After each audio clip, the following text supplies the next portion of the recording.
Welcome back to the channel, everyone.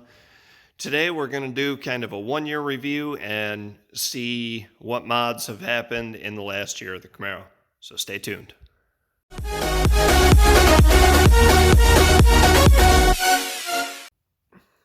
If this is your first time visiting the channel, be sure to subscribe and then watch the other videos, whatnot. Like the videos, tell me what you want to see more of and less of. But anyway, so one-year review we'll get to at the end of the video. So right now I'm just going to kind of break down everything that we've done within the first year of ownership. So we put a Geon coating over this. We have a clear bra on the front. The headlights, the splitter up front. We did a 15% tint on the sides and rear. This is just sitting on here right now. This actually just came in, so, but yeah, under there we got a 15% tint, and that's also why I haven't taken the sticker off yet, because I was just kind of fitting this up, seeing how I liked it. We did a Corsa catback exhaust. We have bought, but not installed, the Corsa headers. And this was installed, the cold air intake, cold air inductions, carbon fiber intake. I put the stock one back on. There was a check engine light. I wasn't sure if it was due to the cold air intake or not, so I want to take that off as a start. Turns out it was part of the catback exhaust. We put diode dynamics marker lights on there. We'll go ahead and show those here right now. So rather than just one light in the center and illuminating the reflective strips, there is a LED strip down the whole thing. Those are plug and play. That's about it on the side and the front. Let's go ahead and move around to the back here. Now the back is going to be kind of hard to see, being that it is backed so close up. But we do have the Morimoto XB tail lights. They are sequential tail lights. You can also turn that function off if you don't like the sequential. You can have them all solid. I did the 1LE third brake light swap over. And then the last mod on the outside is that I changed these to the smoked reflectors, which match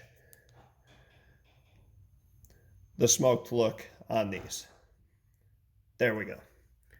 Let's head to the inside of the car for the mods inside, and then we will touch base on the actual review. The interior modifications aren't as heavy as the outside. All I've done in here were a few tactful carbon fiber. They're actually hydro-dipped carbon fiber mods. So we got carbon fiber around the starter switch. We did the bezel around the radio. We did the bezel around the shifter and parking brake. And then we did the two bezels for the switches. That is all that's done to the interior. I mean, let me backtrack there a second. That's all the cosmetics done on the interior. I also had the seats and the floors and everything in here, the shifter knob, steering wheel, door handles. I had that all coated as well to help resist against stains and whatnot. So as of right now, the car has 38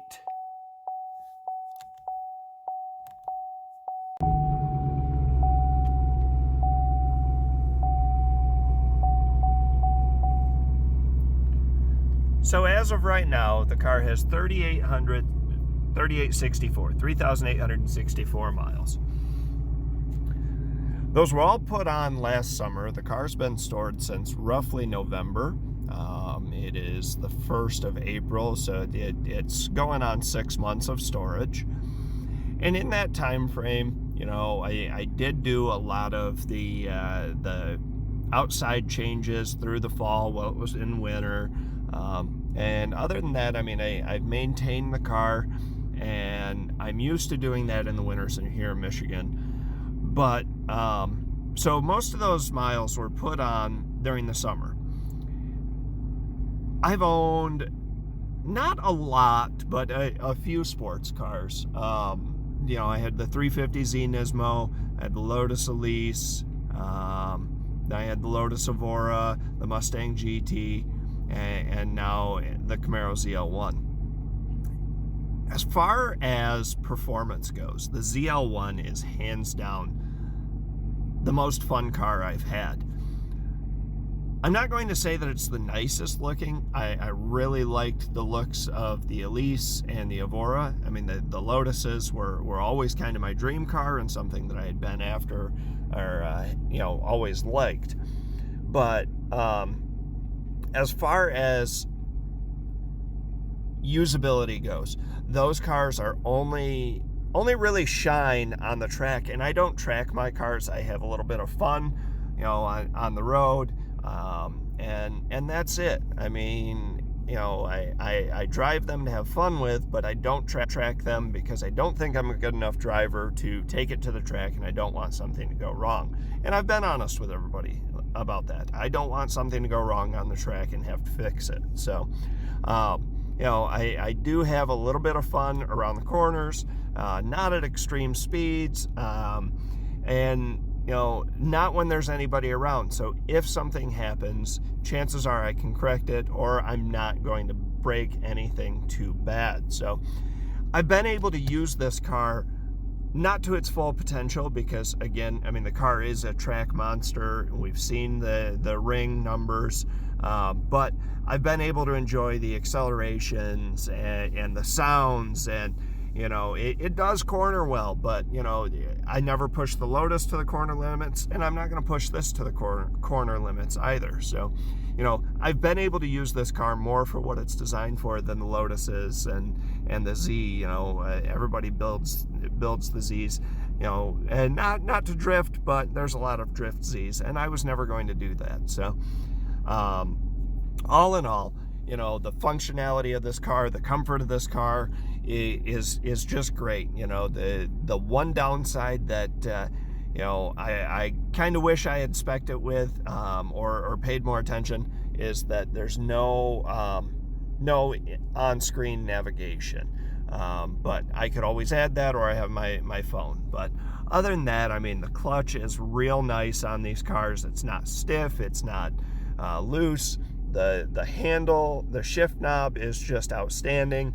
The actual cockpit, or, you know, cabin of the car is comfortable. It's not too loud. I mean, outside of the car, this exhaust is pretty loud. I'm not going to rev it too much because those of you that know that I almost got arrested for noise complaints, but then again, it was 3 in the morning. But anyway, guys, 1 year review. I still love this car, and I don't want it to go anywhere. My wife and I decided we are going to keep this for a while.